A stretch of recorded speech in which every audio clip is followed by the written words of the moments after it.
Mvua kali zaendelea kuisumbua Gaza huko nchini Palestina, na hii imetokea tu mara baada ya vita kali kutokea, miundombinu kuwa mibovu pamoja na makazi. Wananchi wa Gaza wametokea na kuzungumzia swala hili kwamba wanapitia kipindi kigumu sana kwa wakati huu, wanaishi maisha ya aibu kwa sababu hawana makazi maalum mpaka sasa. Imetokea mara baada tu ya mvua kali kuanza kunyesha, mafuriko, maji mengi, inawalazimu kutengeneza mitaro nyuma ya mahema yao ili mradi maji yasije yakaingia ndani na kulowanisha magodoro yao. Umeona, hii ni ripoti ambayo inatolewa kutoka moja kwa moja katika ukanda wa Gaza.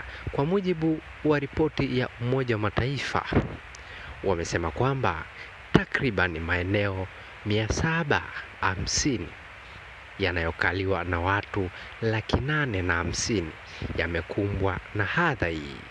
Hii ni Sniper TV. Usisahau kushare na kusubscribe kwa ajili ya kupata habari mbalimbali.